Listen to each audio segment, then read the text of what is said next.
Yeah. So, oh, I thought you guys Yeah. were the surveys. They just said here. Oh, I yeah. said okay. Yeah. I said one. Thank you. The other two, you got it right here. I'm trying to get see. Hey, what's up, bro?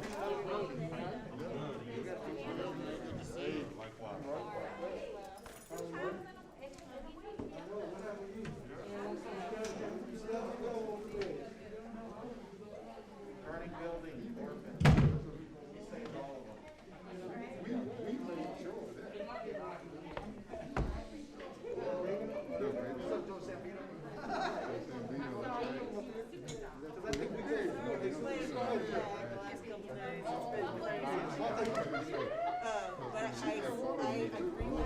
I like the way you worded the question. I'm gonna turn that question. I'm okay with that the way you worded it. To Galen, because they turned it a question, but they didn't word it right. They just sort of said, talk more about it. And I'm like, I'm with you. It needs to specifically say, if I'm hired to do tennis, and I'm directly overseeing that contract.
Greetings, everybody. Thank you for coming. Thank you for being here during this wild times. The Board of Trustees of the Harris County Department of Education now convened in a regular board meeting on Wednesday, October 21st, 2020, in the boardroom at 6300 Irvington Boulevard, Houston, Texas, at 12:59. Okay, I'll wait. Hold on.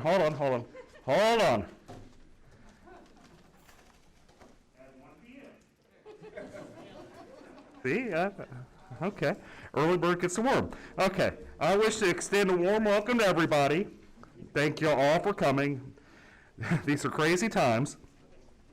At this meeting of the Board of Trustees. As trustees, we are here to set goals, listen to reports from the superintendent, approve budgets, contracts, personnel appointments, and make policy for the district.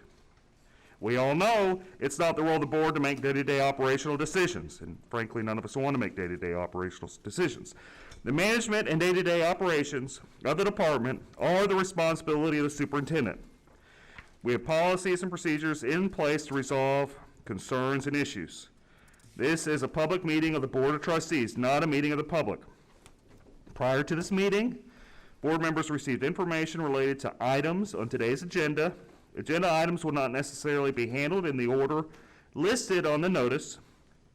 The meeting is open to all who wish to attend and hear the matters discussed, and we welcome all the visitors. During the course of this meeting, the board may determine that a closed session is necessary.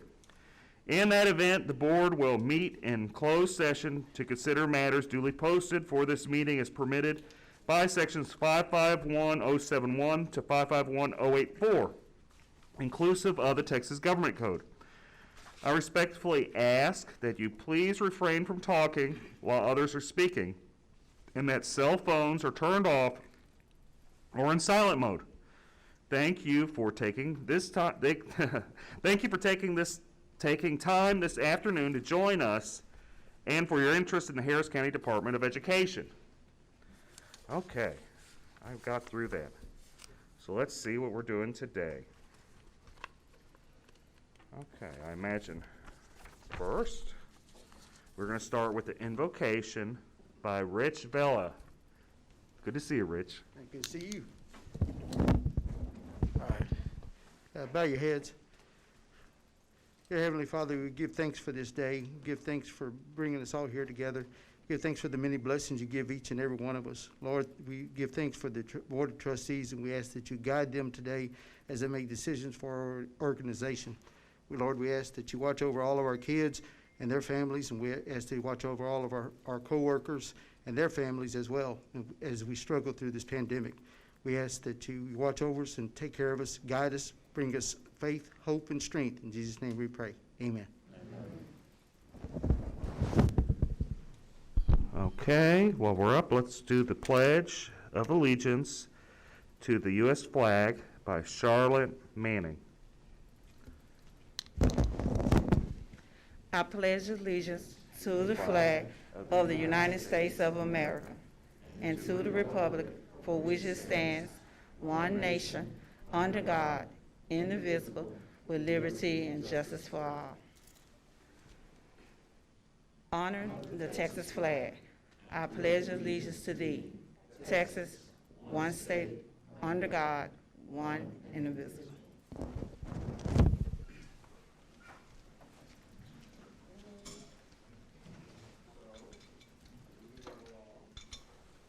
Doing the open forum. Government Code 55105, Government Code 5510035. Public participation pursuant to BED local. Citizen may speak. Who wishes to speak may do so. They completed a participation request. I think we had one. And we do. Greg DeGeiger, are you around?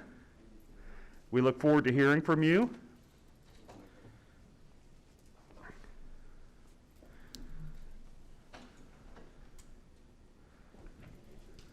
Yeah, so while Greg's coming up, I do know Greg. He's a blogger. He's a disability lawyer, and he's a blogger for Big Jolly Politics.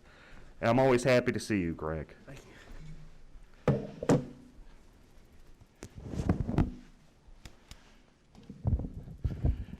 Just wanted to thank the board for lowering the tax rate for this upcoming year. It's a stark contrast to many of the other city or county governing. And in this time of pandemic, I'm sure it was a hard decision. Just want to give the board credit for doing the right thing and thinking of the public.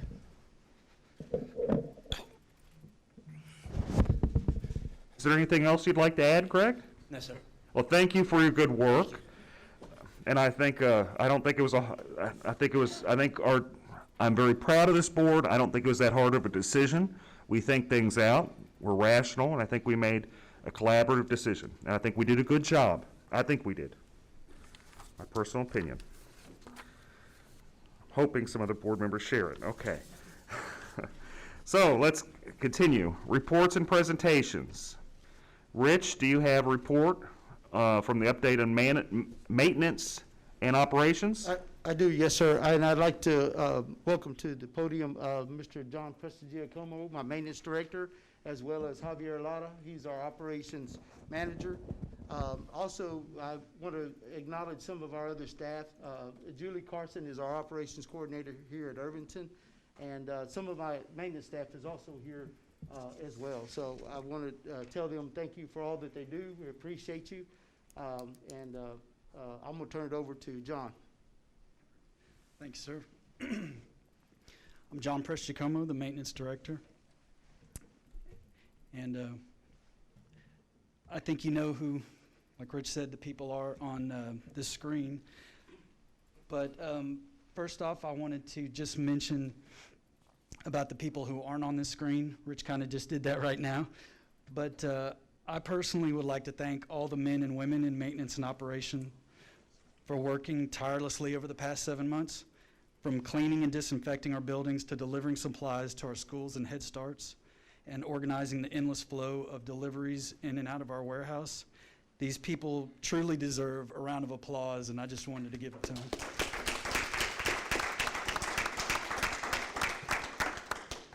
So, rewinding back to spring break, we were able to install new carpet and access panels in the conference center. So if you haven't seen it already, I think it is quite a vast improvement. We also were able to install new carpet in the records office suite, which we're proud of. Okay, so also during spring break, as everybody knows, our world's changed quickly and our buildings were shut down because of COVID-19. Our first challenge was to figure out the logistics to temporarily converting our warehouse into a food and supply receiving and sorting hub for the Head Start food distribution events. Employees came in, built boxes, and sorted food and supplies. Approximately 5,000 boxes were prepared for the distribution of about 30 events over the course of 3 months.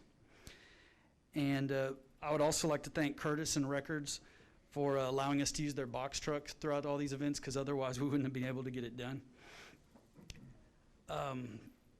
While our buildings were closed, our warehouse remained open to receive and distribute supplies, and also to serve as a technology pickup point for employees to receive equipment so they could stay home and work safely. Our technicians installed hand sanitizing stations at all the schools and Head Start centers, and we also posted signage at our buildings that you've probably seen to remind employees of social distancing, hand washing, and mandatory mask wearing. Javier?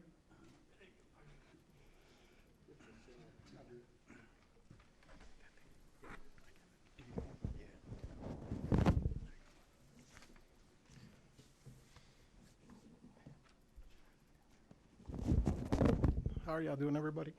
I was just going to say, in addition to what JP just said, we were fortunate enough that we had 3 or 4 chemicals that were already part of the COVID that would help against the COVID. So we were fortunate enough to have that in stock in the warehouse. So we were ahead of the game as far as disinfecting the schools, the administration buildings. We also had to go through a different kind of training for the new procedures on how to clean and disinfect the buildings. So we went through that. And then we had to also change some schedules to accommodate for while people were here working, before they're coming to work, during working hours, and after working hours. And also, while everything was closed, that's where we took advantage of taking care of the floors, taking care of thorough cleaning, disinfecting. What else? And I guess that would be it for the presentation. If you have any questions. Do any board members have any questions? I have a comment. Please. Thank you for that presentation. I just wanted to point out to the board that there's been a number of occasions since I've been here as the superintendent where our facilities and maintenance operation group have been the first responders for Harris County Department of Ed. I remember during Harvey, them going out to facilities in flooded water just to check on them to ensure that everything was all right and doing assessments of the damages.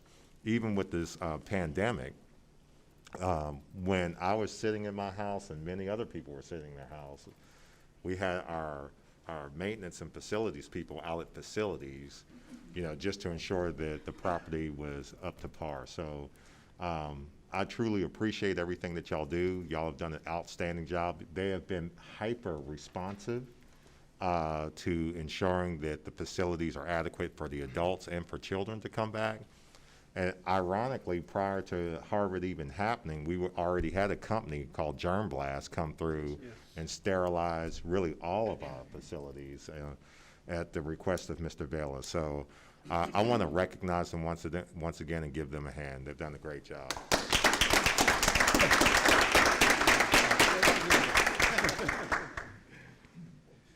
Thanks, Mr. Colbert. Appreciate you and the board. Thank you, and I was always very proud of what we did with COVID, with Head Start. I thought we all came together, and we did a very good job at that. James, I think you did a good job, because a lot of this was you putting it together. I remember calling you and nagging you and saying, we got to do something, and you agreed. But a lot of this, you had the foresight. And we had a good team, and y'all really did a good job. Y'all really, really did. Thank you, James. Thank you. Okay, let's move on. Okay, so do we have an annual update from technology from Lowell Ballard? Thank you, Mr. Dick. While Lowell is getting his presentation up, I just want to recognize the technology team. While facilities was doing a lot of our exterior stuff, the technology team spent all of COVID ensuring that the infrastructure and network was available, running, and accessible. They were working 10, 12 hours a day in the beginning just to ensure that we could work from home successfully. So Lowell is incredibly humble, and he won't brag on them like I will. But some of them are here today in the back. They've come up from the what we call the back cave down south, where they make sure all of our wires and cabling or everything are okay. And they've just done a tremendous job. So Lowell's going to tell you all the other good stuff they got, but I just wanted to brag on them for a minute.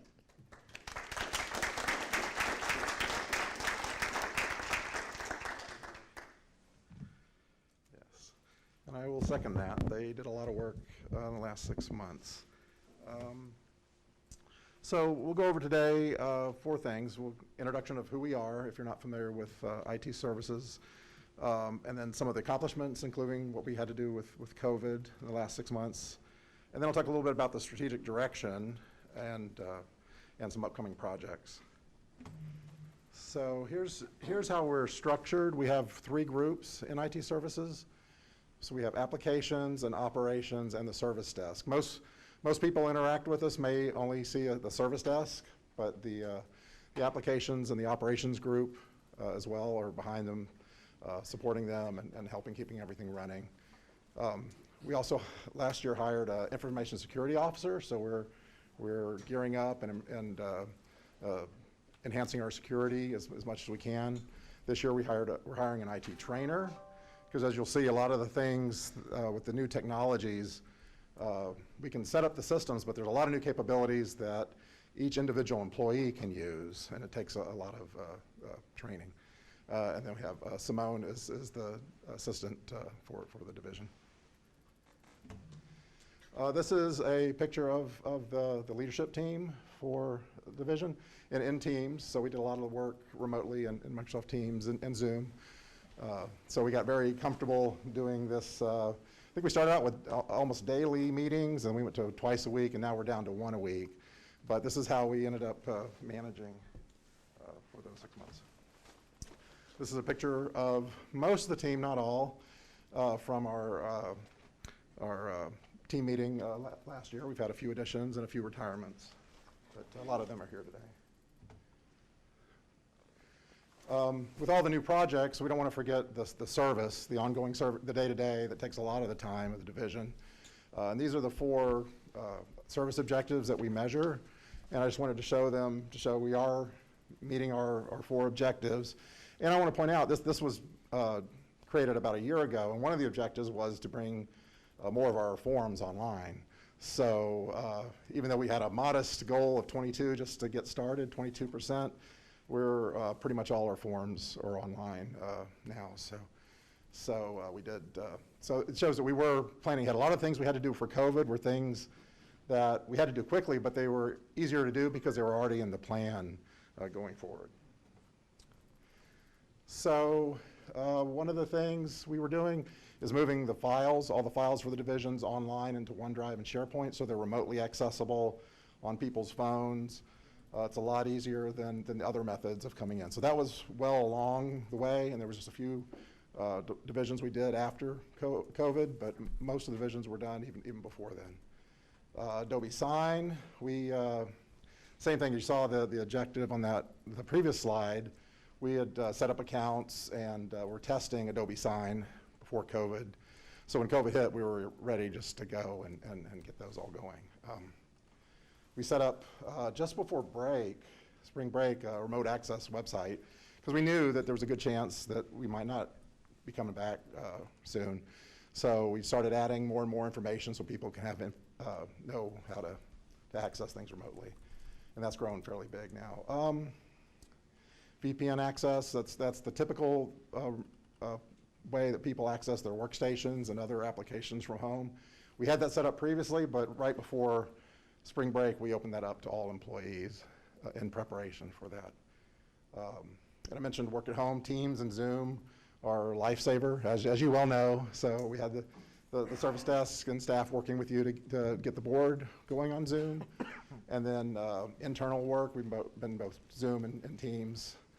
We've been working with that. So, and Teams, we've been working internally to IT services for about a year, so we'd already trained on it, been using it. Some of the divisions were using it, but not to the extent that they did during COVID. So, student accounts, previously, all the students were on site, and so they just had generic accounts in the labs. So, again, that summer, before we knew about COVID, we had created the system to set up student accounts, and then we went live with those accounts quickly so that they could log in individually and access classwork on Teams. Let's see, and then workstation orders, I think like they mentioned in the facilities presentation, there was a lot of new workstation orders at COVID. We had talked about it before. We didn't realize the extent of the workstations we needed, because before spring break, we were talking about, do we need to order some ahead of time? We said, well, we've got computers in labs, we can just hand those out. So we did hand those out, but then we ended up ordering a lot more beyond that. So there was a lot of work that the staff did. They really did a good job on that. So I got 5 minutes or 2 minutes, okay. This is just a slide from last year's presentation, just to show you that this is what we said we were going to do last year. And just to remind you, so we did do the projects that we were planning to do last year. So this is, and if you were here for my presentation last year, a little bit augmented slide. I won't go into the details for time, but the strategic direction is towards the cloud, and it really was that direction that allowed us to quickly pivot to working at home, because a lot of our key services are in the cloud now. If they were on site, it would have been harder to pivot. But that's kind of, in a one slide, the summary of where we're headed strategically with our systems. I mentioned the IT trainer position. Again, one of the key changes with technology is there's a lot of capabilities that individual employees can do that will help them do their job better. That's process mapping. We're trying to manage and improve processes across the institution. We've started with business services and HR, working on that. Power BI dashboards for decision support and enhanced security. And we're specifically going out to consultants in different areas to analyze what we're doing and give us recommendations of best practices. Because there's the things we know to do, but there may be some things, technology is always changing. So there's always new things we want to make sure we're doing what the current best practices are. And then the last side is security, because that's one of the most important functions. And again, we've got all the good security features in the cloud and local, and we're working as fast as we can to implement and to make sure we're at the top level of where we need to be for security. So, okay, any questions? Any board member have any questions? James, please. Well, I'd just like to add, just like our facilities and maintenance, what you don't see with our technology division is first, they provide a level of defense for the organization that we don't often get to see. They're our cyber defense. It's interesting because just the other day, Natasha had come to Ms. Truitt had come to my office and said, "I'm surprised to see you here." And I'm like, "What are you talking about?" She's like, "You filed for unemployment. Someone stole my ID and said that and was trying to get my unemployment." I'm like, "What am I doing here?" And so instantly, I'm like, "Crank up the filters, Ms. Clark. We've got intruders among us." And so we really depend on our technology to protect our organization. It seems like this is such a growing trend throughout the entire country right now. And so I don't think they get enough credit for that. Let's talk a little bit about COVID. Just like with our maintenance division, they kind of go into harm's way. The way I would best describe what our technology has done is really a speed and agility test. When COVID hit, I mean, it's like everything shut down like the next day. And if you think about it, we were doing full-blown school, and then it just stopped. And so everybody started scrambling in the entire country, but specifically in Harris County. You want to talk about responsiveness? Our technology department did not complain. They found laptops. We set up operations for our teachers to be able to provide instruction. A lot of this was infrastructure that was already created, prepared for something like this. And throughout the entire thing, not only did we get the technology that we need in a timely fashion, but it got distributed in a way that was safe, and we were able to account for it. They worked seamlessly with our business department. So y'all did a hell of a job, and I'm truly proud that y'all represent Harris County Department of Ed, and I want to thank you for your service.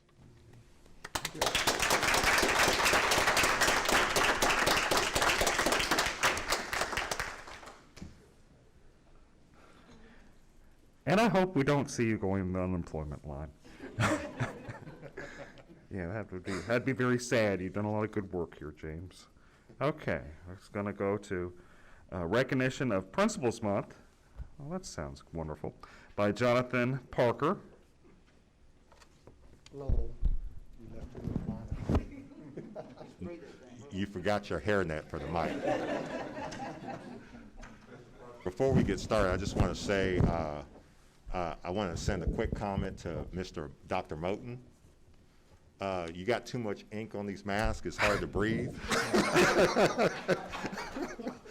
You need to take this one back to the drawing board. I'm trying to breathe and talk at the same time with this mask. Okay. Good afternoon. Let me start this presentation by saying every parent wants to send their child to a great school. And if you look at every great school, if you look at the center and the heart of that campus, you're going to find a great principal. And HCDE is no exception. Here at the Harris County Department of Education, we have 4 exceptional principals who lead our unique campuses. Every day they are focused on ensuring that staff and students have a safe and secure learning environment.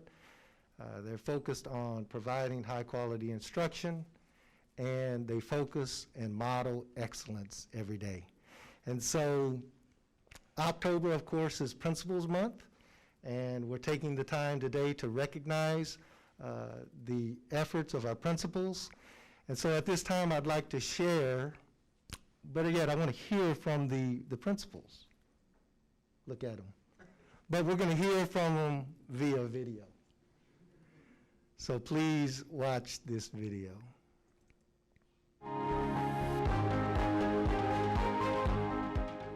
I love being a principal. Being a principal is one of the most humbling jobs that you can have. Tell me you're doing really well in that class. You really like that? I love all of the things that we get to do for others. What time is a good time to check on you? I think that's great. Those are some wonderful lesson plans. I'm the leader of the campus, and I have to constantly make certain that things are going well. Kids are my first priority. One question, are you doing all your work? Yes. The magic happens in the classroom. And so that magic is teaching that student, finding out where that student is, and getting him or her on grade level. Way out fire, man. While we get them on grade level, then we work on their behavior. And to implement the tools that we, put into their tool belt to deal with adverse situations. I'll tell our guys say hello. We are committed to making life-changing, life-sustaining impacts and be able to move forward with the love and support of adults who genuinely care about them. There's an old law in the books. When the student enters a school, the principal is really their father, or their mother while they're away from home. And so I take that to heart, and I tell them that while they're here, they're a part of our family. As a principal, there's a lot of pieces to keep together, but I have a great staff. We're not just co-workers. We are family. So here's the academic vocabulary. I attribute successes that I've had to the administrative staff that has served with me and the teachers that have really pushed through with the work. And I think I'm a better principal because of my path crossing with theirs. We work really hard to get our kids to recognize the power that they have so that they can walk as a giant. And through that, they end up impacting not only themselves, but they transform their homes at times.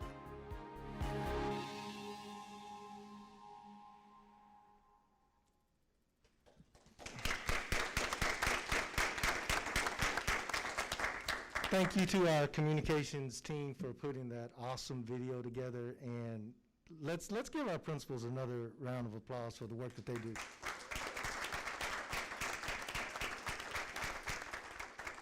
At this time, I'm going to ask Ms. Brenda Mullins to come up. She is our Director for Curriculum and Compliance, and we want to present the principals with a certificate, and then afterwards I want to ask the board to come down to the front and take a picture.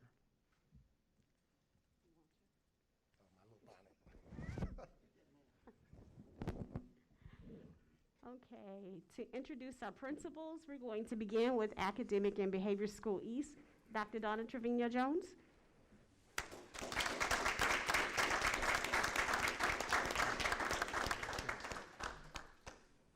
Academic and Behavior School West, Dr. Victor Keys.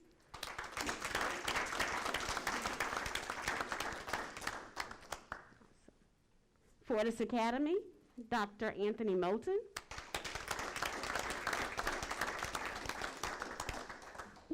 And High Point School, Mr. Marion Cooksey.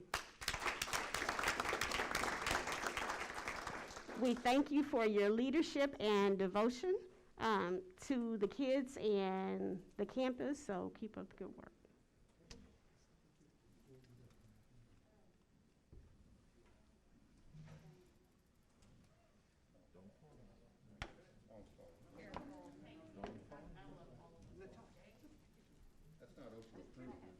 Workers' comp?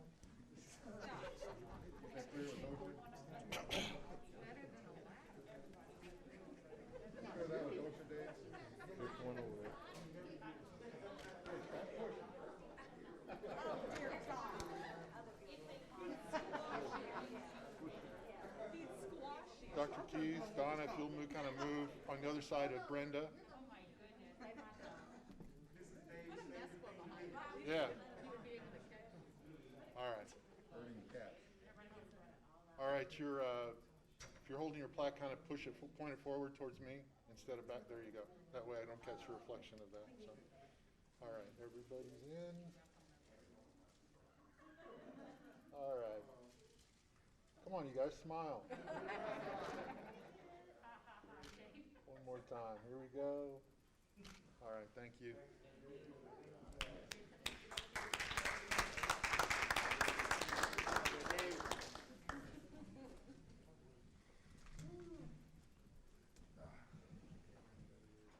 Don't forget, October 22nd. October 22nd.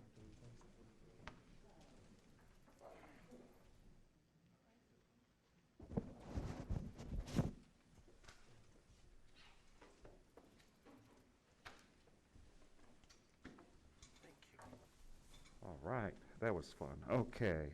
Let's see. James, do you have a monthly report for us? Yes, sir. Thank you. First, I'd like to say, just in reference to our Principal Appreciation Month, that when I actually first started my career, from the day I decided to become an educator, I said I'll go into education if I could become a principal. You know, because to me, that was the ideal of success. I thought I could have a suitcase and a suit and a secretary, and instead they handed me a radio and some hall passes. And I can tell you that I quickly, once I taught for 4 years, and as soon as I got into my second year of teaching, I started my master's degree because I wanted to be a principal. And so I ended up being an assistant principal at 29 years old, you know, way too young, and probably needed to teach a little bit longer, and ultimately became a principal, and then I quickly didn't want to be a principal anymore. Actually, I loved it, but it was probably one of the most challenging jobs I ever had as an educator, as a high school principal.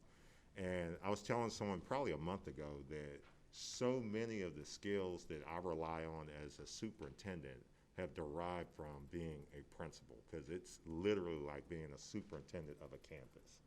You're responsible for everything. Any human that comes in your building, you take ownership of it. It is a reflection of your personality. You have a fingerprint on that campus.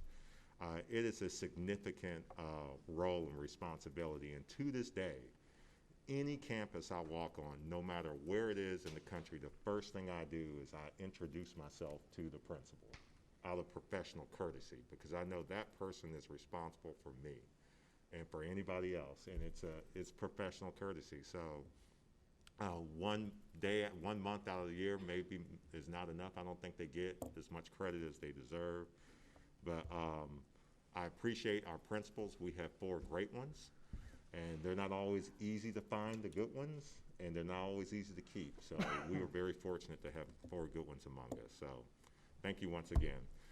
I have 3 other things to report on, President Dick. The first thing I'd like to do is tell the board how much I appreciate your willing to be flexible. We've been calling meetings and moving times and canceling them. Dr. Amesqua has been working frantically to try to forward this initiative with our bond process. It's almost like closing on a house, and we're dependent on people who don't essentially work for us, but we're waiting for all the planets to line up so we can make a good business decision that's in the best interest of the organization. So I appreciate y'all being flexible with us. It's not our style to call meetings and to cancel them, so that's not what we want to do. Having said that, let me talk to you a little bit about some future meetings. It turns out October is going to be a busy month for us. Today we have our formal board meeting. Tomorrow we will have a PFC meeting via Zoom. That's at 4 o'clock, and then at 4:30 we'll have a special call board meeting to be able to proceed with our bonds. I will also be calling, I've already talked to President Dick about this a couple of times, but I'm probably going to be calling a special call board meeting for the end of next week. We're going to be reviewing architects tomorrow, and so we'd like to be able to proceed quickly with that. I also have Ms. Clark, who has been on special assignment with an initiative, a collaborative initiative with the Texas Medical Center. And so there will be a collaborative presentation to the board about that, how we can extend our reach beyond just education and get into the community and help the community with this COVID a dilemma that I think our entire country is faced with, but specifically Harris County. And so I'll be getting to you a little bit later with the time, the specific time and date for that meeting, but that's also a very timely issue that we need to be cognizant of. And then the final thing that I wanted to make the board aware of is last year we had a celebration because Harris County Department of Ed was considered one of the top workplaces in all of Greater Houston. It's a huge honor, something that was unprecedented for our organization. We did quite well for large organizations. Several thousand organizations applied, but only a few were awarded as finalists. I can tell you we have been nominated once again for this distinguished award, and we have once again been selected as one of the finalists. There have been 2,000 companies that were surveyed, and only 130 of them were selected. In the category that we fit in, of large organizations with 500 employees or more, we have 1,200 employees. There are only 20 of those companies who have been selected as finalists, and we're one of them. So I'll keep you aware of that. I think they're going to be announcing the winners or the top 3 of that fairly soon, but I will make you aware of that once that happens. With that, I appreciate your leadership and support of Harris County Department of Ed. Thank you, sir. We thank you all for your hard work, James. I think all of us know you put in the time and you enjoy doing this. We're all very appreciative of that. And I very much am looking forward to see the information on TMC. I think they could be a really good partnership, a lot of potential there. We could help a lot of people out. Okay, moving right along. Richard, do we have a report on the feasibility subcommittee? No report this month. No report. I'm looking forward to the architectures and seeing more what we're doing. Okay. Any other board members or reports from board members concerning attendance or participation in a board or HCD-related conference, event, activity, or committee, accolades for an HCDE staff member or other deserving person? Trustee Duhan? I had the pleasure of attending the Education Foundation committee meeting, and I just want to say it was very interesting. It was very nice to be able to get an idea of how they were sending out these grant allowances, and I look forward to the amazing things that organization is going to be able to accomplish for Harris County as a whole. And I just want to tell y'all, if you get a chance, look into what it is that they're doing. Come to one of those meetings because you'll appreciate seeing it. Thanks. Exciting. Any other board members? And I'm loving what we're doing with the foundation. Any other board members have anything, any accolades or anything they experienced? Oh, sorry, Trustee Cantu? Yes, thank you. Yeah, I too look forward to participating with the Education Foundation. I think I set to take a seat on the committee in January, so looking forward to that. Last month, during this opportunity to say a few words, I failed to mention the 100-year anniversary of my church, Holy Name Catholic Church, which is here in the near north side, here in the historic near north side, and our church is very important to this community here in the north side, and it's produced 3 Catholic bishops. One of them is my brother, so shout out to Bishop Oscar Cantu. Speaking of Holy Name, an employee, former student of Holy Name, was recently highlighted in the newsletter. Teresa Perez, just want to recognize her for her many years of service to this great organization and thank her for her service.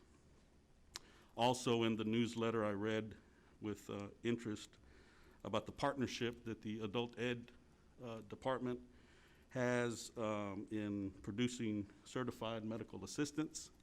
And I was excited to see that, and I think we need to do more of that. You mentioned, and we're going to get a report soon about a partnership with the medical center, so anxious to hear about that. And just wanted to remind the administration that I asked for a report from adult ed, and so I'm not sure when that's scheduled, but I guess it's like what we heard today from IT and maintenance. I guess an annual update, maybe it's scheduled, but just wanted to remind them. Thank you. Any other board members have anything to add? So I've done a little bit of work. I've been a little busy. Let me pass these out. Here, some here.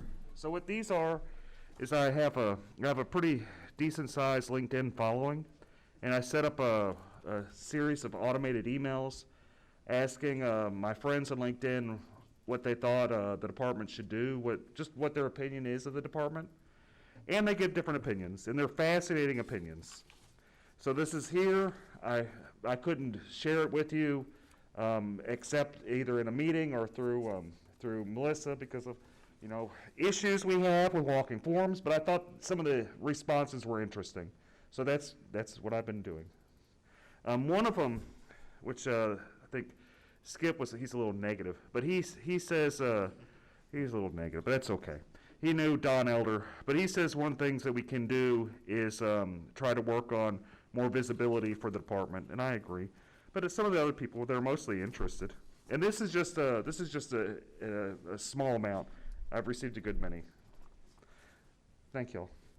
Okay, so let's move right along. Dr. Jesus, I see you've done a lot of work for us. You've done your homework.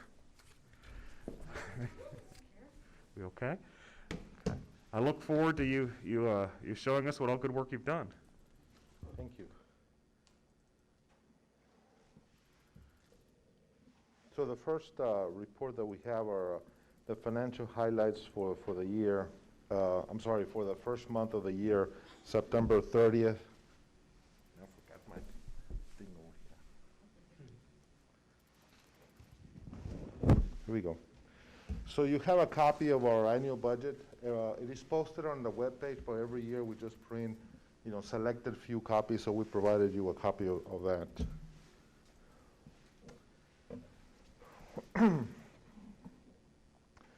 So the highlights I will be reviewing includes the budget amendment report and also the financial report for the month of September. All our financials and information are posted on our website. And the balance sheet for the first month is we have total assets of $32,997,575, liabilities $2,331,913, and fund balance and appropriations of $32,997,575.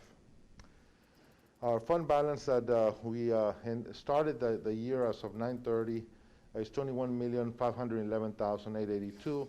We still have not updated for the year-end results, so we're still just reporting what we started last year as of this time. And so what you see here is the fiscal year 2019, knowing that we're going to have to amend it once we do report it at the January board meeting. The first four indicators that we have, keep in mind this is the first month, so you're going to see some indicators that are a little bit weird because it's just 1 month of activity. So there's not a whole lot of activity in terms of being able to compare. Percent of fund balance ratio, 324 versus last year, 667 at the same time. Working capital ratio with the same at 31 million than we were a year ago. Unassigned fund balance ratio, 32% versus 69% for the current year. Debt to income ratio, we don't have any payments yet, so that ratio doesn't get calculated until February and August. Tax revenue to total revenue ratio, we haven't, the statements haven't been mailed out, and so you'll start receiving tax revenue in the month of later in November and December, so you're going to see this next couple months very little tax revenue. Indirect cost revenue, the first month, we're going to, as we go along, as we earn some of that indirect cost, we will record it. The first month, we have not recorded much in direct costs. We will do that in the first quarter of the year. Fee-for-service revenue ratio, we're 134,000 for the month, which is basically a 10% for the first month, and that will pick up as we move along in the current year. Revenue growth, again, because of the being the start of the year, you will see some of the revenues that won't get recorded until later on in the first quarter. No fund balance, no budget activity so far. We'll go through our first budget amendment here for the first month of the year. Revenues here to date are $1,415,591, 1% of the year, and so we're just the first month that we've started to bill, and so we'll begin receiving some of the billings in October and November. Expenditures year to date, we're at $10,179,833. Primarily some of the grants that we received, some of the rollover grants for the year, so we will start billing the federal government and the state government for some of those expenditures. This is a cumulative effect of our COVID-19 expenditures. The board allocated $1.5 million.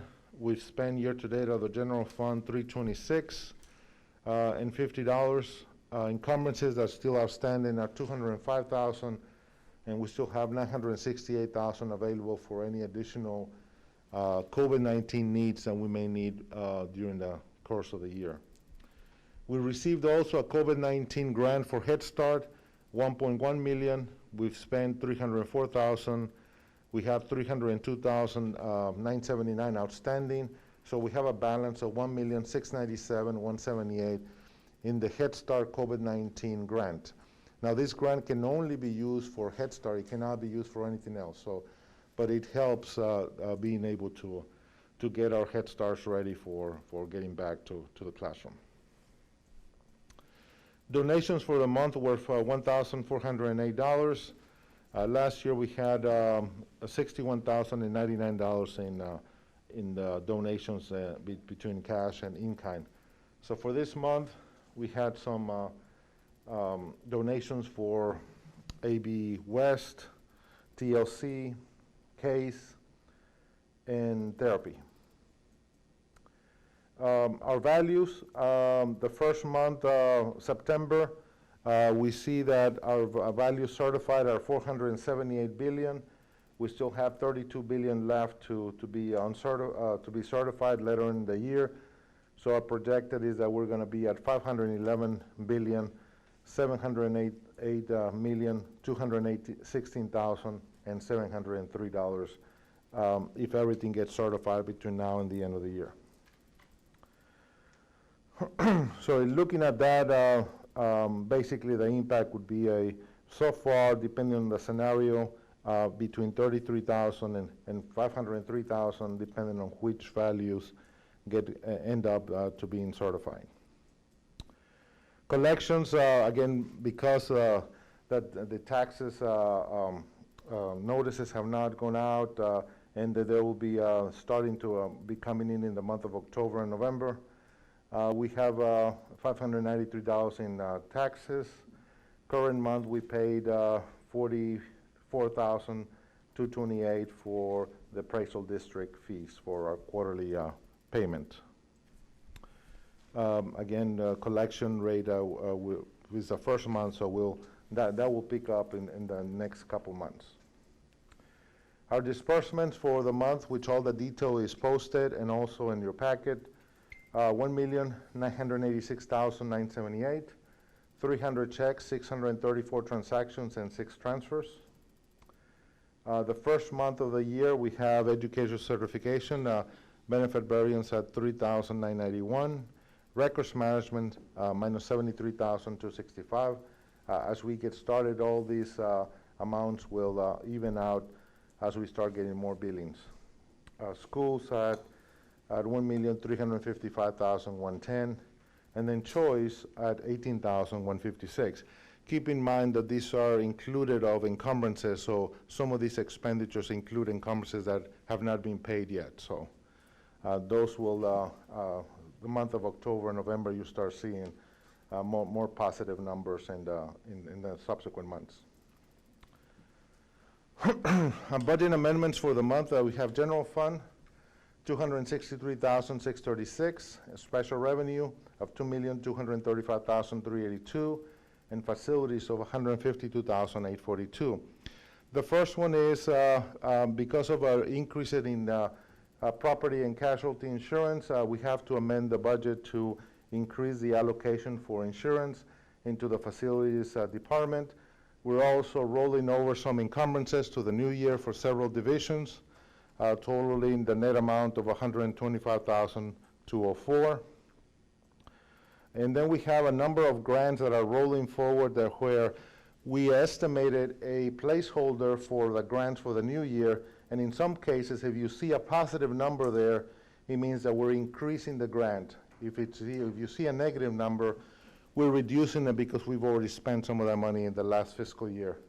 So all of these are positive, and they're adjusting just the grant for disaster recovery, for stop violence, in-kind grant, Houston Endowment for Case, 21st Century TEA, Cycle 10, Cycle 9, Head Start COVID Relief Fund, and the AEL CDBG grant, which is a new grant that is coming up for adult education in working with CDBG funds grant as well. Some decreases were for Case and EcoBot, $1,105, and then Head Start Disaster Assistance, $75,717.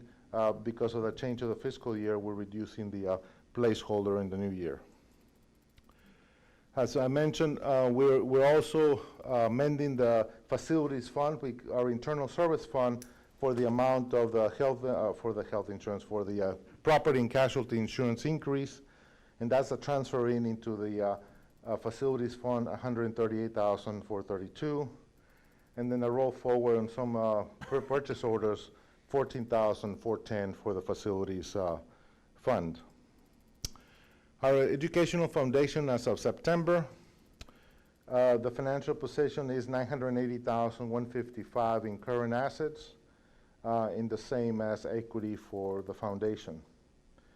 We received $7,020 in contributions, and we've expensed out checks in totaling $115,950. Some of them include Houston ISD, Crosby Foundation, LaPorte Educational Foundation, Stafford Municipal School District, Humboldt ISD Educational Foundation, Goose Creek CISD, Spring Branch Education, Pasadena ISD, Spring ISD, and then 3 for Houston ISD, a total of $115,950 as part of the $500,000 that was set aside last fiscal year, and so we've used $150,000 so far from the foundation. There are a few other checks that you probably will see coming up in the month of October that we already know are in process of being dispersed. Our Public Facilities Corporation update. You're going to start seeing a little bit of a change from last month. Since our AB West project was completed, that project was under budget by $918,053. And so that money is left over there, which we'll utilize to reduce our debt payment in fiscal year 21. And so we will do that in the new fiscal year as a balancing, if you will, or if there's a need to add for additional projects in the future. Great to report that we received a AAA rating for the Series 2020 maintenance notes, and a AA1 for our lease revenue bonds, and a stable outlook assigned with a strong focus on fund balance and controls in the department. And this is a culmination of a lot of hard work from our divisions that and the board that supports the divisions and moving forward with a rating. This is the capital program that was presented, if you recall, during our Zoom meeting. I provided you a binder that included our capital improvement proposal at that time. This is an excerpt from that particular presentation. So, oh, did I drop something? So as we move forward, this is what we're proposing. Is the same thing. It's just you're going to start looking at this in a, in a little nicer look than my spreadsheet. But basically, our project budget, it looks at about $51 million program, out of which our targeted is $14,373,000 is our maintenance notes. Revenue bonds or lease revenue bonds are $30,581,882. Our use of fund balance is $5,740,000. Our projected interest earnings, and let's hope that after tomorrow, then they can go up as much as they want to, but not before then. $251,888. You have some projection dates included in the substantial completion dates there. We published a notice that the board approved on August the 3rd for $54 million, of which was $35 million for revenue bonds and $19 million for maintenance notes. And it was posted on August the 10th. 60 days have gone by, and now we are looking at pricing tomorrow. And focus here, notice that the maintenance notes and the revenue bonds, the title of those two says proceeds. It does not say principal amount. The principal amount will vary depending on whether you sell at a premium or a discount. So we're looking to sell at a premium. Therefore, the revenue bond principal is going to be lower at $27,730,000 and maintenance note projected of $13,695,000. So based on what happens tomorrow, those numbers will be adjusted. It is an estimated number that you provide the market of what you intend to do based on what the interest rates do at the time of the pricing. This is a preliminary official statement that was posted and circulated in the market. Again, you see the $27,730,000 for the lease revenue funding, and then also the $13,695,000 for the maintenance notes projection for the bonds. Projected pricing for October 22nd, which is tomorrow. We do have a 3:30 call meeting today to look at the market and see where we're at and what we can expect tomorrow. So if we finish before 3:30, if not, I'll have to excuse myself to be able to attend to that meeting. Interest rates continue to be at the same from last week. We're basically 1 basis point difference from a week ago. Projected sales are lower than last week at $11 billion. Last week, they sold $31 million in the market, so we feel that this is a favorable market here going on tomorrow. And it's all dependent on what happens with the federal stimulus, which is still looming on the impact on the bond and the stock market. That may have an impact one way or the other. So news over that may sway one way or the other the market. So we're hoping that everything's stable so far, so we'll look at being able to achieve that tomorrow. Other capital projects on the way that you're going to be looking at is Coolwood Head Start Center that will come to you. The target is in the special call meeting and also at the November meeting in land acquisition, and which I provided an update last month.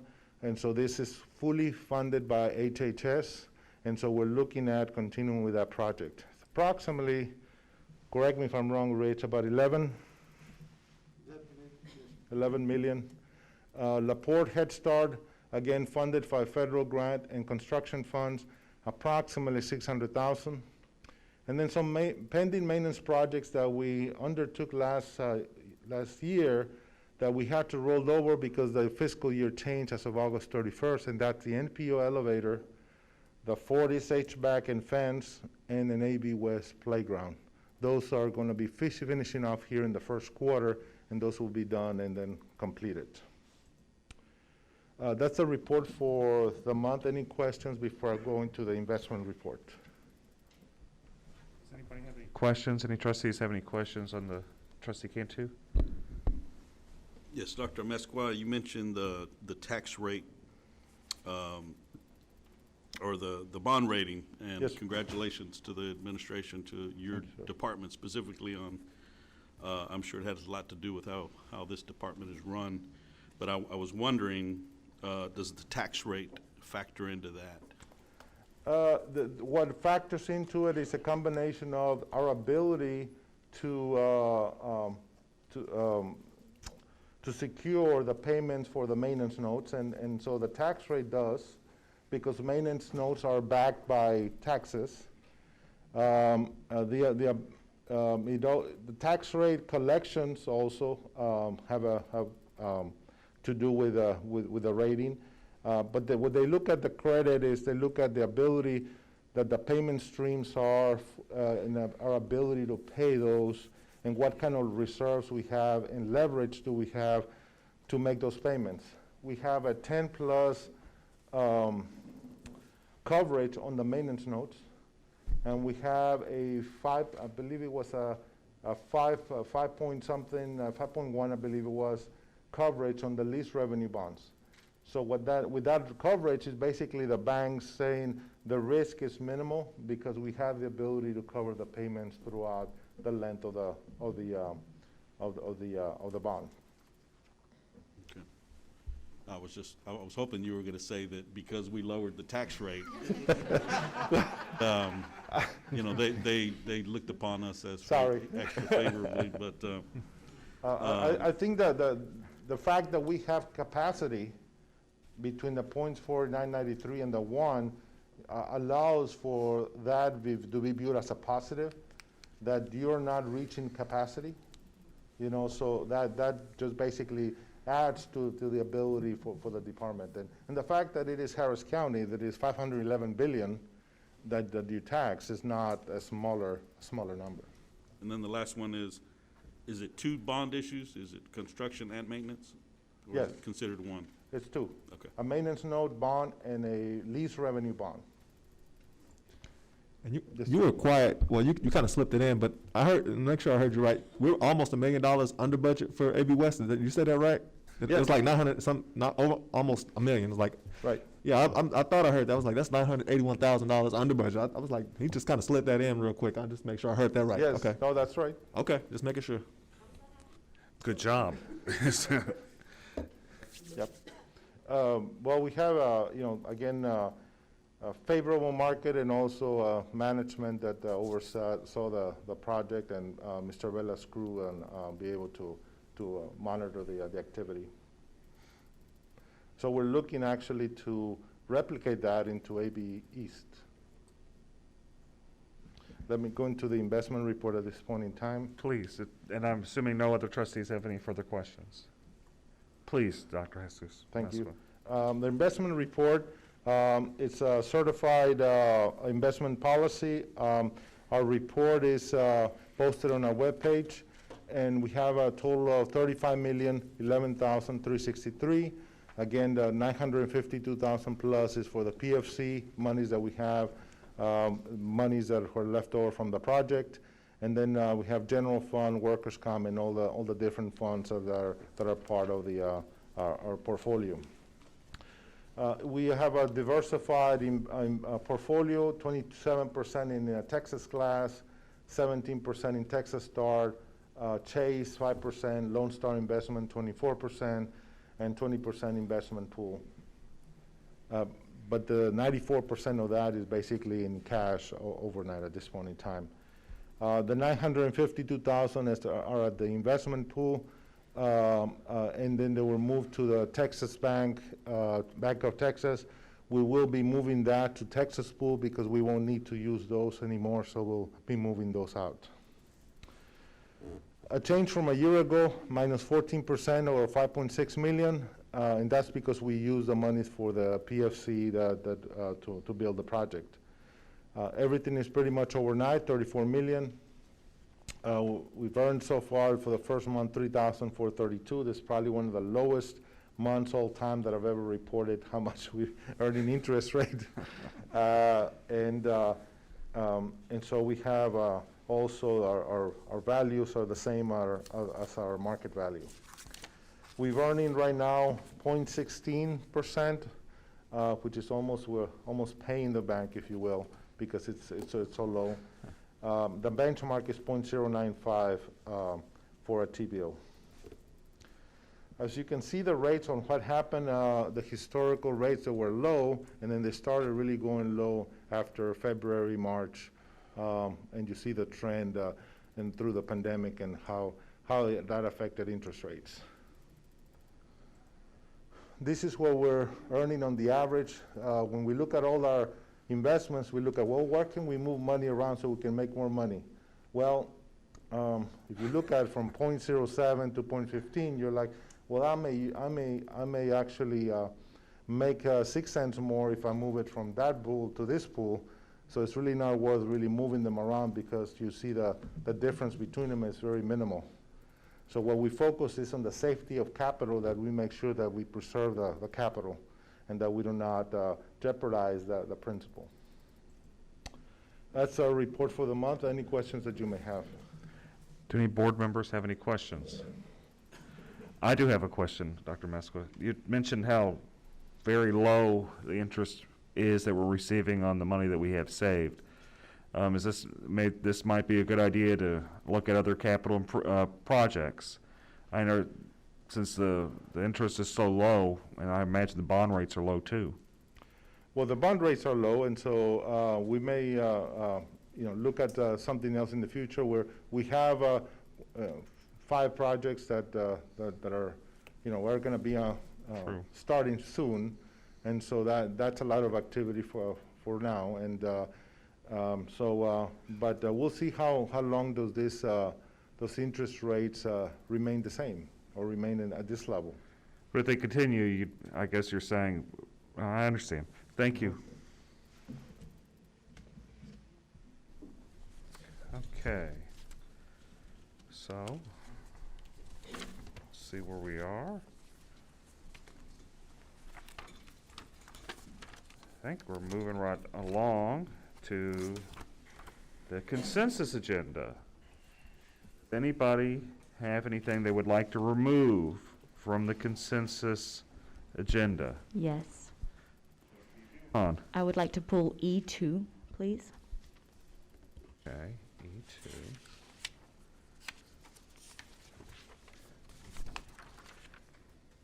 Any other trustee Hinojosa? E1 through E4 and E6.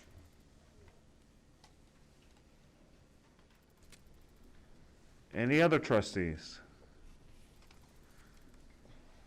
So, okay. So, maybe we consider approving the consensus agenda minus E1, 2, 4, and 5. Is that correct? 3. E2, E1 through 4. Through 4 and 6, okay. I'm sorry, and E11 as well. 11, okay.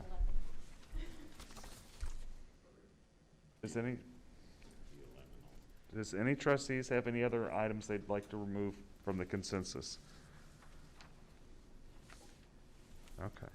So absent, taking out E1 through 4, E6 and 11. Did I get that right? Okay. Making progress. Do I have a motion to approve all the other items? So moved. Okay. Motion made by Trustee Norris, seconded by Trustee Cantu. Is there any discussion on these items absent the ones that we discussed? I'm seeing no discussion, so let's put it for a vote. All in favor, raise your hand. Passes unanimously. Let's go to E1. Consider approval of the following items of HCDE Choice Partners Cooperative. Consider approval of contract award for job 20052MR for road products, signage, chemicals, gravel, and concrete, equipment, and related items with the following vendors. And it has a list of vendors. Do I have a motion? So moved. Motion made by Trustee Norris. Do I have a second? Trustee seconded by Trustee Cantu. Let's have some discussion. Is there could someone explain this item to us? I'm curious to know what Ms. Cornelius' question was. No, that's exactly, I just wanted an explanation of what it is, actually, for all of the items, actually. Come on, Jeff. I know you do a lot of great work with Choice Partners, and I want to thank you for all the work you've done. I'm always amazed with how we're able to leverage our tax rate to create a profit, and we use that profit to help the community. I'm always. But you could explain 1 through 4. Okay. All right, can you hear me? Okay, E1 is road products. Basically what that is Geo Solutions is a company that does kind of road base, where we deal with, cities, counties, all of those entities also, as far as our members within Choice Partners. And what they do is they provide products to either patch or to lay roads. I think they're more of a patching type company versus just going out and doing an interstate for thousands of miles.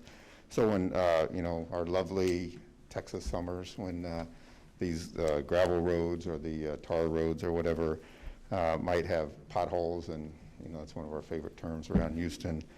These guys provide a lot of the aggregate and the filler material to do a lot of the repair work out there. And people use contracts like us instead of having to go and spend all the 3 or 4 months and do the RFPs and waste a lot of time and money going through the RFP process.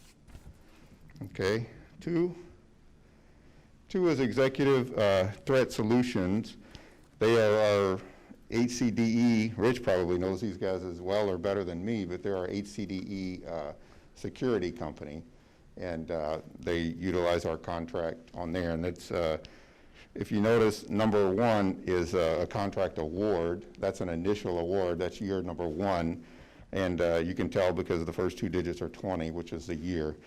And the other ones are renewals. You see 16, 17, 18, all the way down. They're older contracts that are into the 2nd or 3rd or 4th year.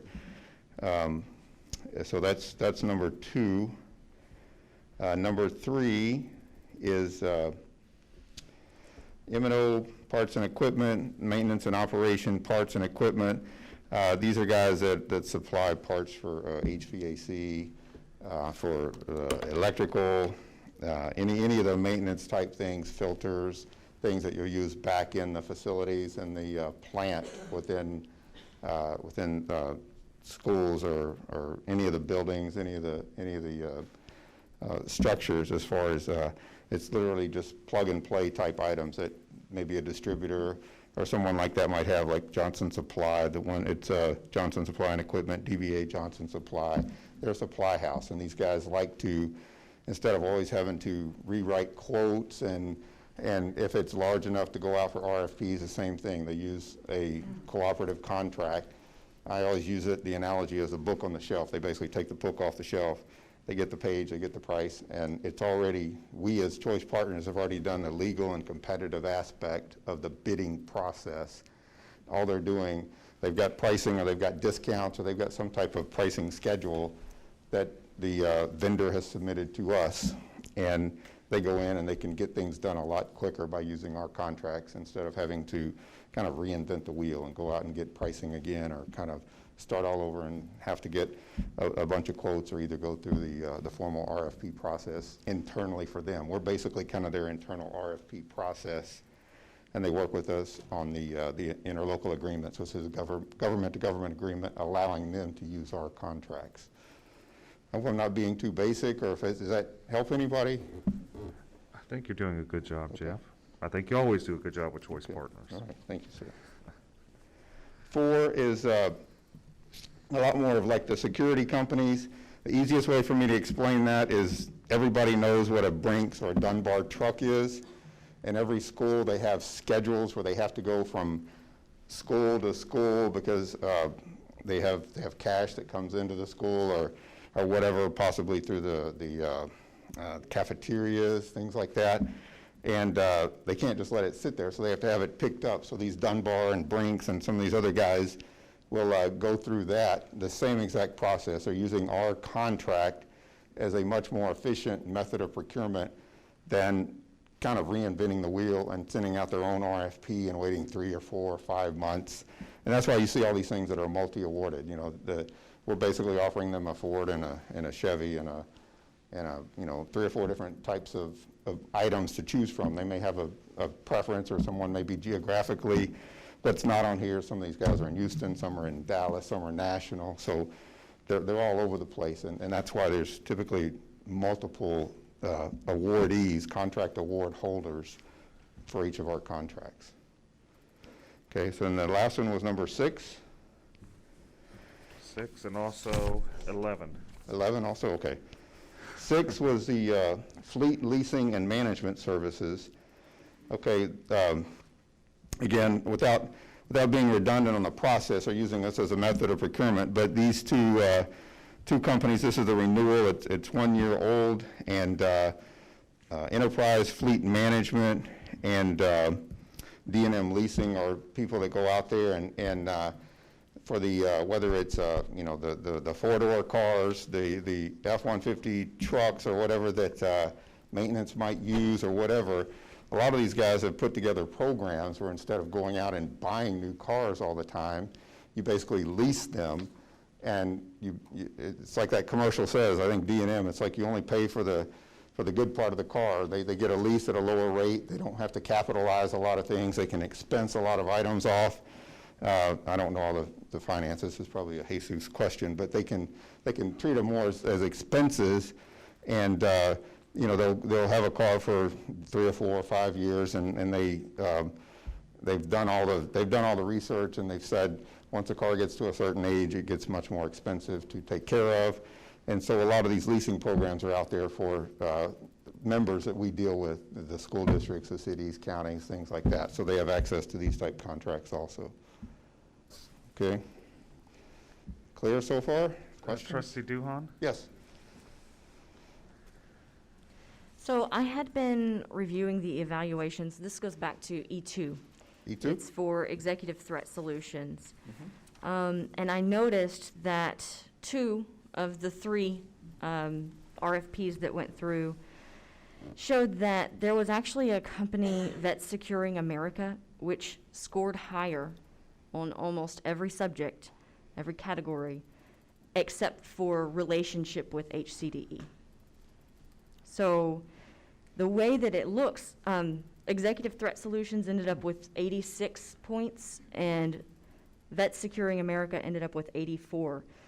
And there were 5 points rewarded for having a previous relationship. And so I just want to make sure that we're bringing that to the table, that clearly, according to that evaluation, we're rewarding a contract solely based on their past relationship with us. And I find issue with that. Yeah, it's not, that's a good question and a good point. It's not necessarily solely based on past relationship. We basically follow what the state of Texas says as evaluation factors in awarding a bid. And a lot of them, you've got some price, you've got past relationships, you've got references. We typically ask for 3 references. We check all 3 100% of the time. And we gather the data basically following what the state of Texas tells us to do, and the weighting pretty much follows a general profile also. If I may, go ahead. If that relationship point was eliminated, the other company would have been awarded the contract. This is a 16 contract. Were they not awarded in 16? I don't know off the top of my head. They're not renewed here, but there's a possibility they may have been awarded in 16. I don't know. Jeff, this is the 3rd or 4th year right now. Jeff, I think James Colbert would like to address that some. Yes, go ahead. I think Ms. Duhon makes a really valid point, but I would say that first of all, I think there's a number of criteria that make up the score, not just solely a relationship. So first, you have to meet some other prerequisites, and then the relationships becomes a component. I think what you're saying is the weight and how many points are associated with that relationship. I can tell you from my experience, at times I wish there was also even more points for the relationship. The relationship can go in different directions. There's been companies where we've had a very poor relationship, but the nuts and bolts of that company, they check every single box. But we've gotten, so they would get like 1 point with that, whereas another company that we may not have worked with, you know. So my point is the points can go either way. Our relationship with Executive Threats has been exceptional.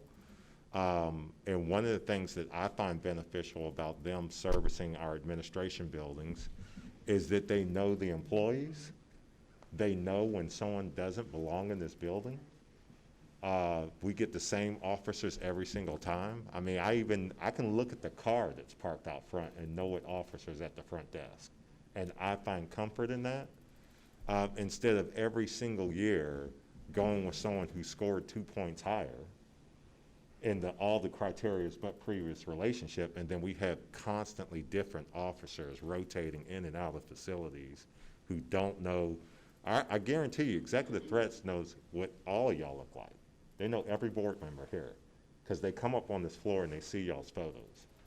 They know what cars you drive. They know when the board meetings are. All that stuff. So I find comfort in the relationship, and I think the points can go either way, but I don't doubt that there's other companies that they could check the first 5 boxes and score more points but lose points in the previous relationship. But the previous relationship means something to me. Hold on, we got a couple of things to go Yeah, through. I think we're getting our apples and our oranges mixed up here together, because these contracts are not being awarded exclusively for use by HCDE. Correct. And to Trustee Duhan's credit, I think, basically what we're doing, we're freezing out new contractors by awarding reports for relationships that they have with us. But it may be it may be LaPorte that wants to do whatever it is, and they would have been very happy with this company that was not accepted. So I think we need to, if it's this is choice partners, what we're doing is we're certifying in effect that this contractor is capable of doing it, and it's not just for us, it's for any governmental agency that wants to take advantage of choice partners. So in this relationship thing, basically we're making it difficult for a new contractor to come in and be certified for use by the other governments. I believe our attorney would like to say something. Thank you. Hopefully this will help to clarify a couple of things. First, the past performance and past relationship with HCDE is a mandatory criterion that's listed in 44031 that must be considered during the evaluation process. And it's given, I think, 5 points at most. 5 Jeff? at the most. We will never do more than 5. Out of 100, which is a small. Secondly, and I think more importantly to this discussion, this is a contract renewal, as Mr. Drury said. So the contract award was back in 2016. And Jeff, correct me if I'm wrong, but I believe you all award, if a vendor receives a maximum of X number of points, 70 points, 80 0 to points, 100 scale. or on a 100-point scale, or wherever the natural break is, like let's say there was several at 75 and then the next one's at 50. Oh. All of those vendors over that threshold get awarded contracts. And so the likelihood of past performance coming and being outcome determinative for a contract award is pretty slim because it's only 5 points. And so my guess is, although I don't know, that back in 2016, when this was initially awarded, those vendors who scored above 70 were all included in the contract award. As it goes through the renewal process, for a number of reasons, vendors may drop off by their own volition. They may not return the paperwork for renewal for whatever reason. They may decide, we're not doing enough business, or we're not in business anymore, or whatever the case may be. So hopefully that helps to clear things up. And so I don't know off the top of my head, so there may have been. This is just, it just says executive threat is what we call 01, the vendor with a -01. There may have been a 02, 03, 04.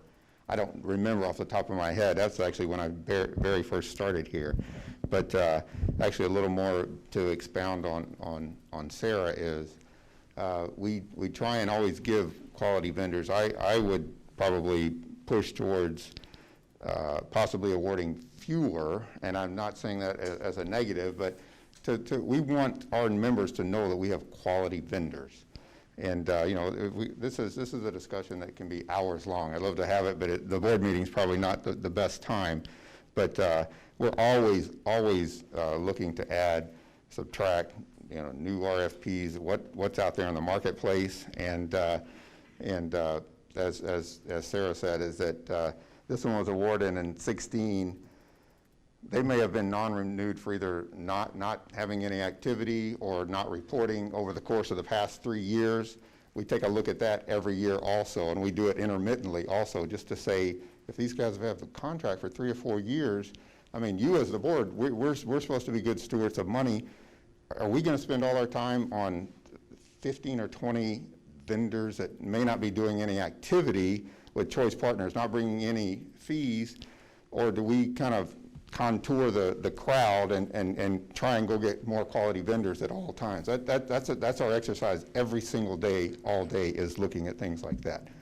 So the 5% is a very small number out of that 100 points, and I just don't see it as something that a good quality vendor that is a detriment to a good quality vendor. Sure.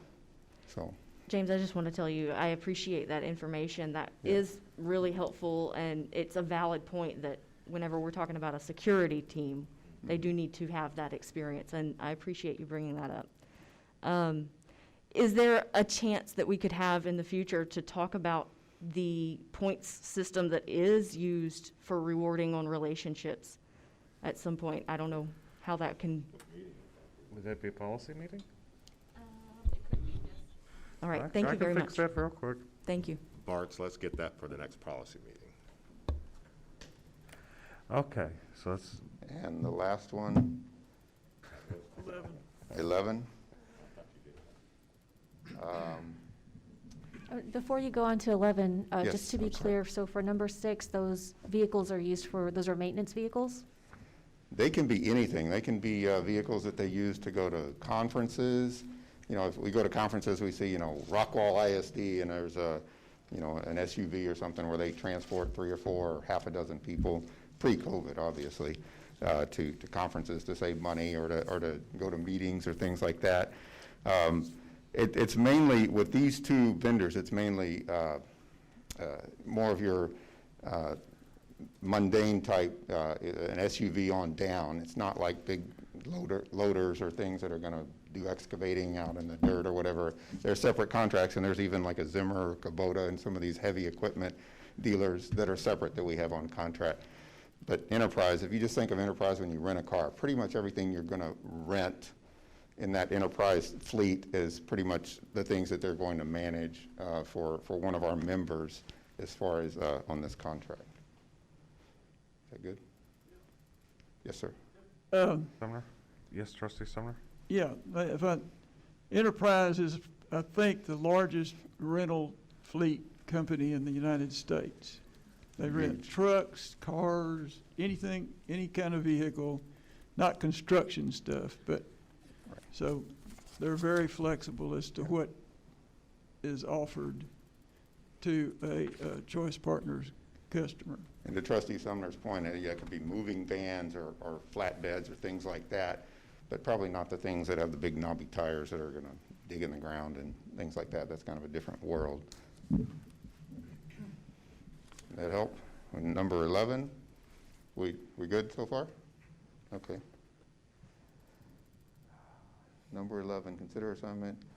Okay, these are, this is a company, all this is basically a name change. They used to be called Gov Deals, and they're changing their name to Liquidity Services Operations LLC. And actually, that's pretty much the same thing. 9, 10, and 11 are all kind of companies that have changed their name, and we have to bring that to the board in the event that there's a name change or a different name that the company's operating under. We have to do it we have to publish it, put it in our records, put it on the website as a different name and things like that. Trustee Summers? So this is just a name change and not a change in ownership? I think it's only a name change. If it's a change in ownership, there would probably be different wording in here instead of just assignment. Having been here for 5.5 years, this is the wording that's used for change of ownership or name. It's the same. Yeah, It's so- the same wording. It's still considered an assignment, whether or not Yeah, this okay. one is a name change or. I don't have that answer. I don't know it off the top I of my can head. I try can to get it look to in the you backup. Hold on. and find out.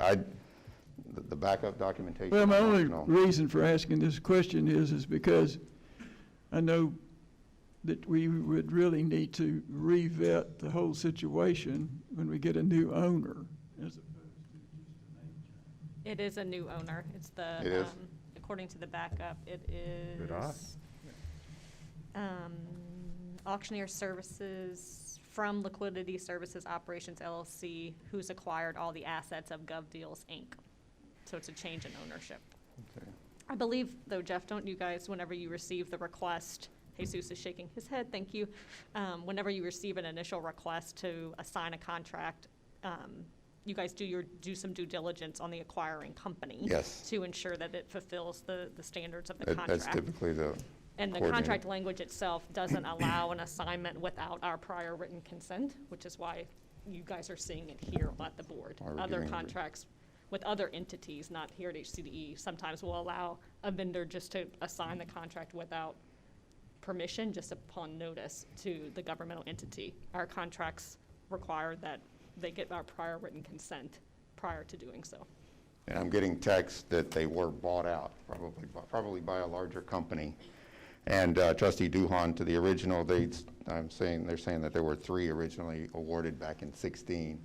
So some of the other ones that were the second and third scores were likely awarded. Yep, okay. People are a lot smarter than me, and they're sitting in front of computers. I do have a question. Yes. On these transactions, are we making any money on them? Any of these transactions making the department any money? 'Cause I'm always we very have proud. some great ones and some bad ones, and I don't, off the top of my head, if I was sitting here with a spreadsheet in front of me, I'd tell you, dog, these guys are great, or whatever.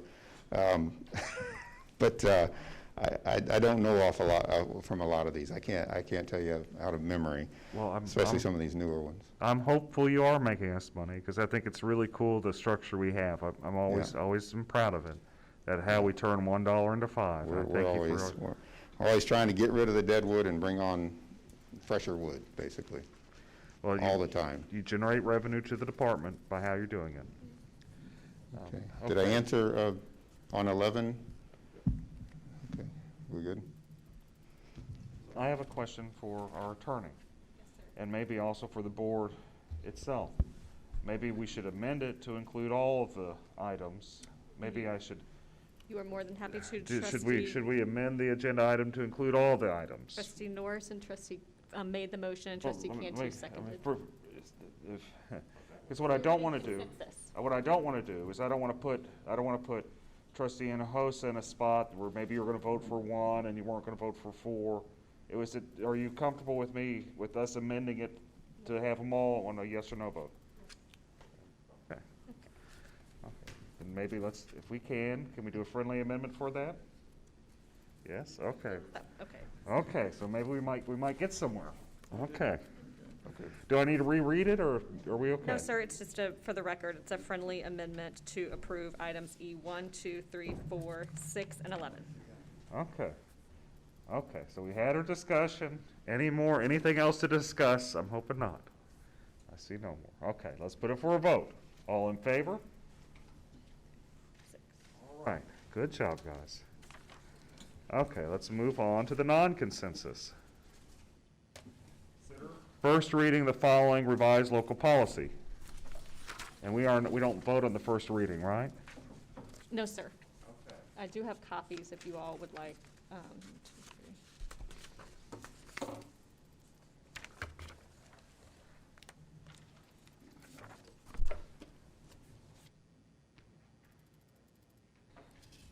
Okay. Excellent. First reading, so we don't vote on it till next meeting, right? That's correct. If anyone has any discussion, any questions, anything you'd like to change before the next meeting, you're happy to to discuss that if you would like. Okay. Any questions on this agenda, not this agenda item, the policy? I think we talked it pretty good at length prior meeting. Any questions, so I'm gonna keep moving. Okay. Okay. Consider second reading and final approval of the revised local policies.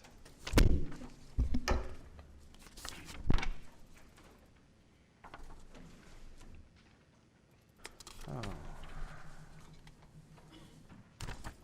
Sarah, could you refresh my memory on what these policies were about? Yes, sir. As I pass them out, policy BDF is a new policy, one that HCDE did not have previously. It addresses citizens advisory committees. Oh, yeah. This is the one, President Dick, that you had requested, and that went through policy committee. And then I believe we had some changes during first reading, which was in August. Not, yes, Ms. Bartz is giving me the thumbs up, which was in August. And so that's that one. CCG is just an addition of one sentence that clarifies that the county collects taxes for HCDE. We're not our own tax collection agency. And then finally, what's coming around is policy CV. And this is the revisions to policy CV, which is your facilities construction policy, is the addition of a small business program specifically related to construction activities.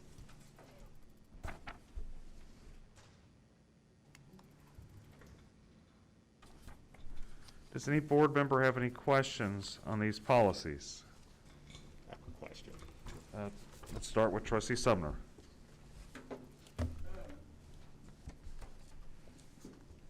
Policy BDF, Citizens Advisory Committee. You say this is the second reading on this? Yes, sir. The first was at the August regular board meeting. But it was this wording? I thought we discussed what we wanted in the end. And I believe this is the revised version. Not what we got in August, then, has got something different. This is based on the discussions that the board had in August. This is the revised version. Okay, so why would it be a second reading? Because the point for the first reading is to make any adjustments and to have another opportunity to look at it at a future board meeting. There's going to be a final reading after this one? No, sir. This is the second and final. So were we provided with this before this meeting? I believe so. I don't remember seeing it. Ms. Godbout, do you know if it's in the backup on the online?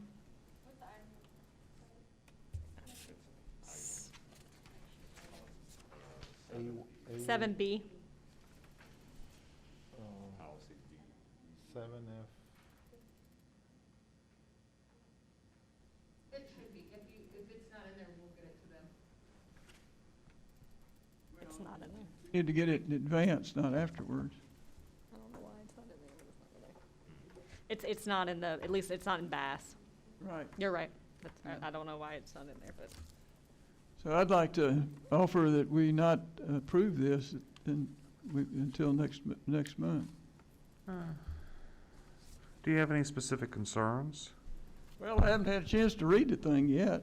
I mean, I don't like to vote on stuff I haven't read. I appreciate that. And it's not real short, and. Maybe it might be a good time to take a bio break. Maybe we I don't take a bio break. I don't think a break is gonna make me happy. I think.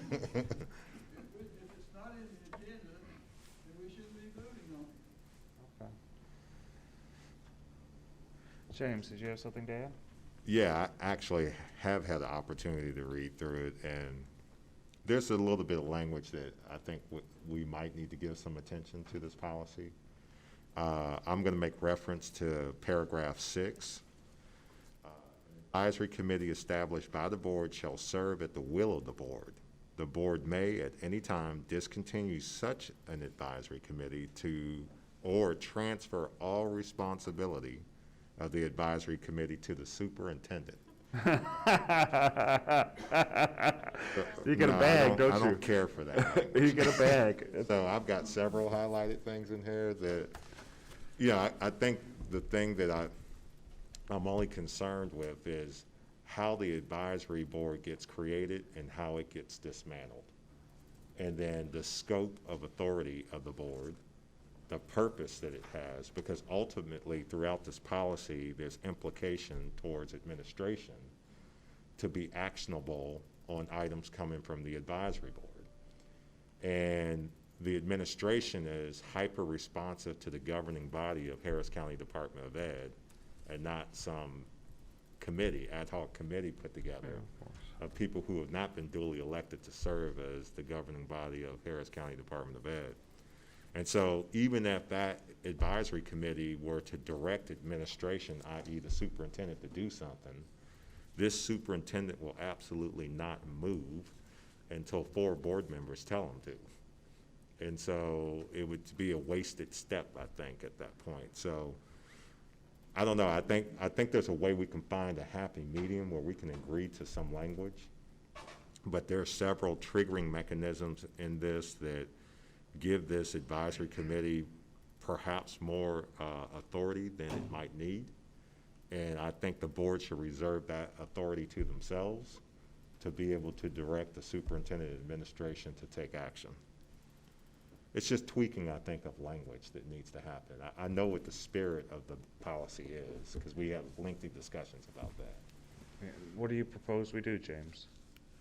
Well, we can postpone and send it back to policy. We go and do this other little policy, throw that in there too, and then bring something back that's probably polished up a little bit. And really, I should have done a better job of maybe not waiting till the second read to bring some of these issues up, but We could certainly also- I can't help but bring them up now.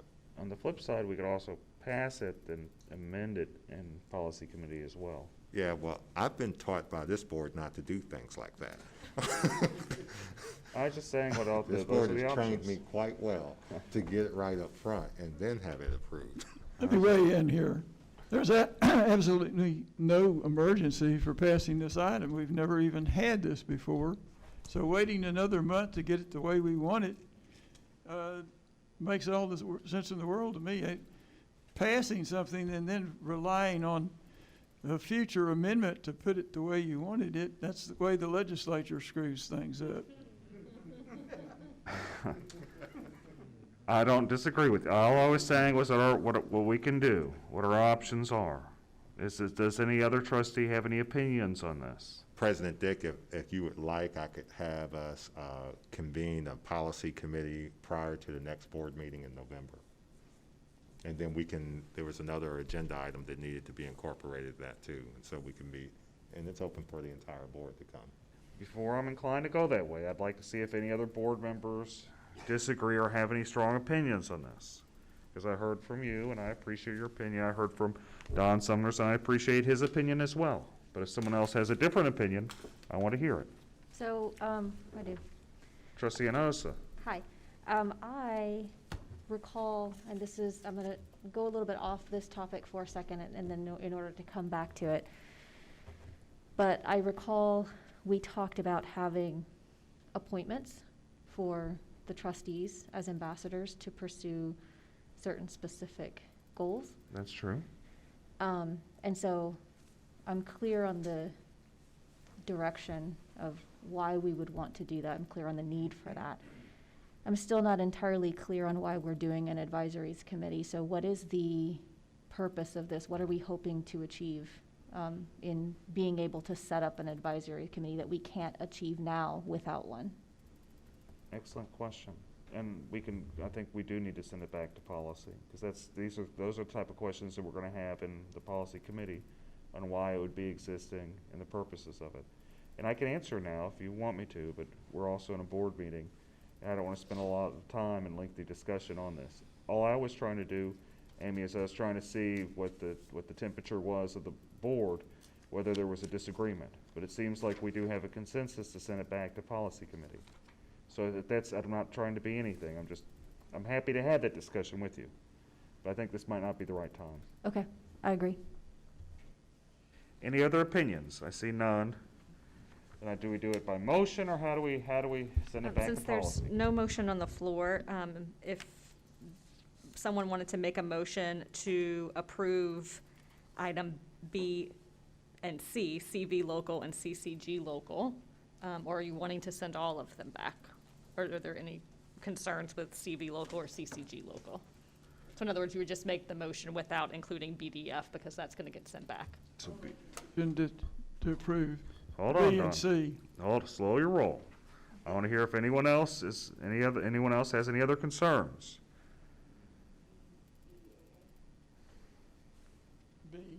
B, little b, and C. Yeah. Yeah.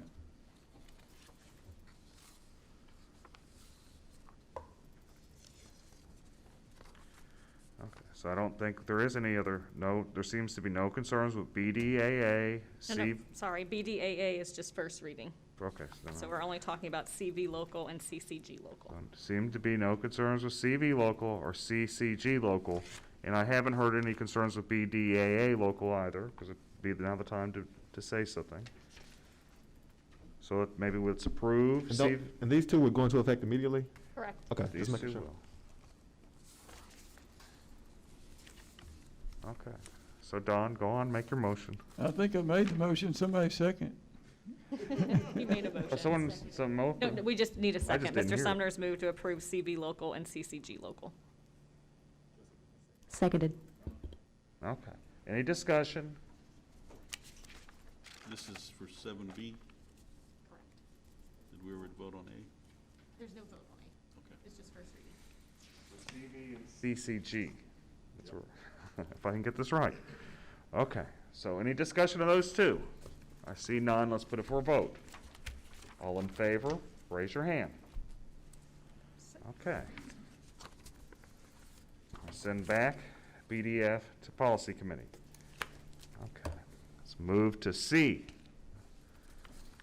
Consider approval to add additional job numbers under CH Local F fiscal year 2021.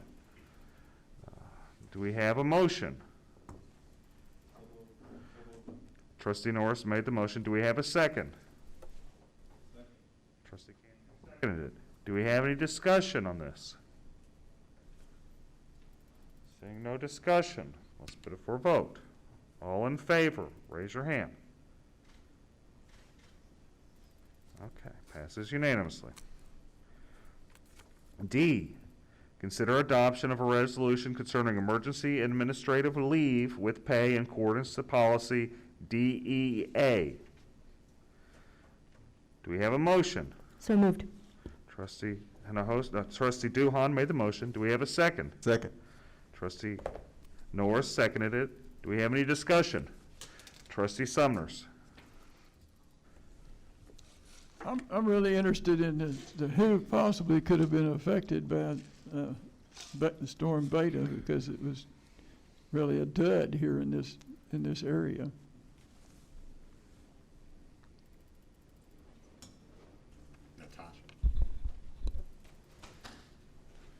I believe, is this the storm that, yeah, so this was the storm that I believe I closed down the next day and perhaps even the day after that, and I think we got like 0.05 inches of rain. Yeah, exactly. Okay, But, so in effect, when you watch the news, the skies were falling. Say that again. Yeah, and so my strategy as a superintendent, closing school is a difficult decision to make for any superintendent. And so there's a couple things that are rule of thumb. It is far better to tell people not to come to school than to send them home early. That's true. Because once the kids get inside the building and you need to close down school at lunch and there's no parents waiting at that house for that child. So what we try to do is make these decisions early, and just it's easier to say we're going to start school late or close it all together. And the way, I saturate myself in news in making this decision, and I thought we were going to get like 9 feet of water and we got nothing. So I think that's the reason for the policy. Yes, and it was one day, Mr. Goldberg. Yeah. That makes me happy, thank you.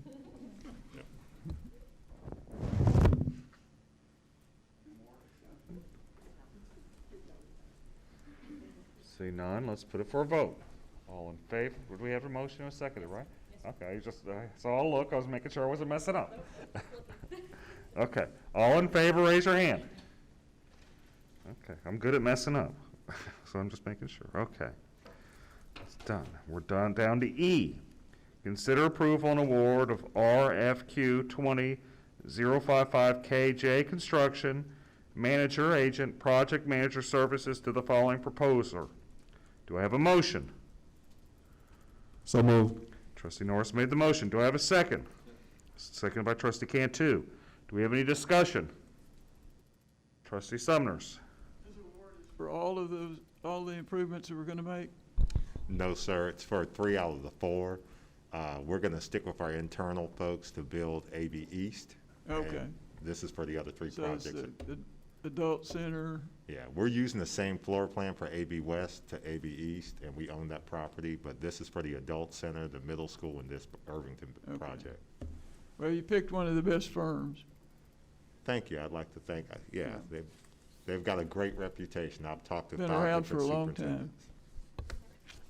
Mr. Grom is here if you'd like to introduce. Mr. J.P. Yeah. Grom, he's. J.P. Grom. If he can introduce himself to the board. Good afternoon, good to be with you. I'm J.P. Grom, L.A.N., and I lead our educational program and project management group, where all we do day in and day out is program and project management for educational entities. We're pleased to have the opportunity to interview with a great panel of folks that put us through the ringer, and I'm glad we came out on top, and we look forward to serving you and all of your project needs. Does any trustee have any questions for him? See none, we're very appreciative for you coming. We look forward to your renovations. Okay, any further questions? None, okay, let's put it for a vote. All in favor, raise your hand. Passes unanimously, good job. Okay, now we're going to executive session, right, Sarah? Okay. Okay, board's going into executive session. Is there something I'm supposed to read? I'm sure. Let's see if I can find it. Oh, boy. Oh. Huh, there we are. No, that's not it. Okay, I think I just say the time. You just, well, under sections 551.071 and 551.074. Okay, so we're going, it's 2:52, we're going to executive session under 55.001 to 551.0084, including but not limited to 551.071 to 551.074. Okay, good. Okay, we're in executive session. I want to take a break.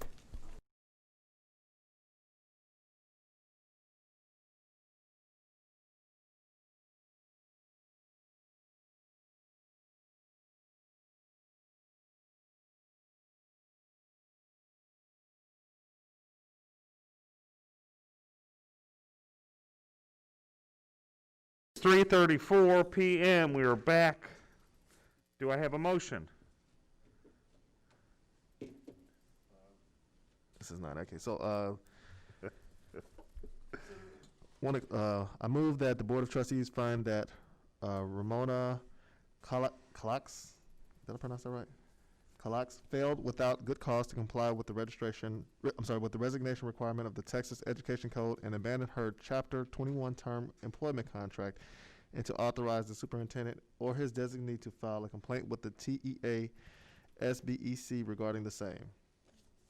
You read that correctly, and I typed it incorrectly. The only correction is that it should be probationary employment contract. I apologize. Okay. So her probationary contract.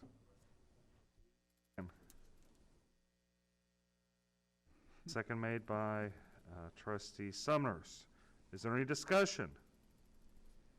Seeing no discussion, let's put it up for vote. All in favor, raise your hand. Okay. Do I have another? Do we do a motion to approve the teacher? Second. No? So. So, Okay, yeah, sorry. for Part B, I move to propose termination of Ramona Clark's Chapter 21 probationary employment contract for good cause as determined by the board, and to authorize superintendent or his designee to inform Ms. Clark of this action as required by applicable law and policy. Do I have a second? Is that a, trustee Cantu seconded it a little bit before you, Amy. Do I have a, okay, do we have any discussion? Seeing no discussion, let's put it all up for vote. All in favor, raise your hand. Okay. Do we have any more motions? To hire the new teacher? Do I read that, or? Yeah, that is item Oh, sorry. C. Okay, sorry. Okay. So, a motion for employment, isn't there certain language we read, or what? Okay, so do we have okay, employment of TS teacher, academic and behavioral school west. Do I have a motion? East, AB East. East, excuse me, AB East. I move to approve the contract, or the hiring for the teacher for ABE East. For item C, or item 8C, basically. Okay. 9C, sorry. So we got a motion, we got a second by trustee Cantu. Any discussion? Seeing no discussion, let's put it up for a vote. All in favor? Passes unanimously. Do we have a motion to adjourn? You have one more. Oh, sorry, okay. I'm trying, Don, and you're they're no, bogging me sorry. down. Just item 10. They're bogging me down with agenda items. Okay, I'm sorry. Okay, discuss and possible action regarding future agenda items. Any discussion? I do have one. I'd like to see more stuff with the possibility of doing paying for teachers' supplies or something along that line. I'd like to see us. I want to see what that looks like. Some type of plan or just a broad proposal for us to discuss. Okay, any other agenda items we want to talk about? None. Do we have? Well, I got a question. With the upcoming legislative session, we're not there yet. It'll start in January, but is there any action that we want to have, or any precursor? I know. Do we want to have a plan, I guess, with the upcoming legislative session, because they're going to be bogged down with COVID? Do we have any things that we need to look at?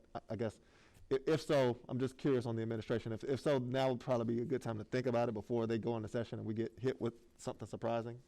Well, to be fair, typically any strategy or any perspectives of how to proceed in a legislative session, I choose not to talk about those publicly, and be more than happy to visit with you privately on that.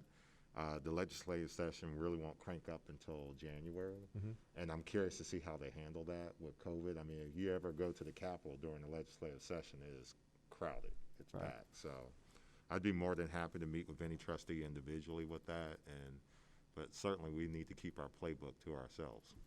Understood. I'm just checking. So I guess I would make it a point of myself to discuss discuss this offline. But I just know it's upcoming, and I just didn't want to be surprised and scrambling in May, or not May, after January, trying to have a special board meeting. I welcome any feedback and advice, and if I don't bring it up, be sure to mention it when I meet with y'all for your annual review, and I'd be happy to talk to you about it. That'll work. Okay, so that's right. Is there any other? Do we have a motion to adjourn? So moved. Or second. Okay, moved by trustee Cantu, second by trustee Norris. Do we have any discussion? Seeing no discussion, we're going to put it for a vote. All in favor? We are adjourned.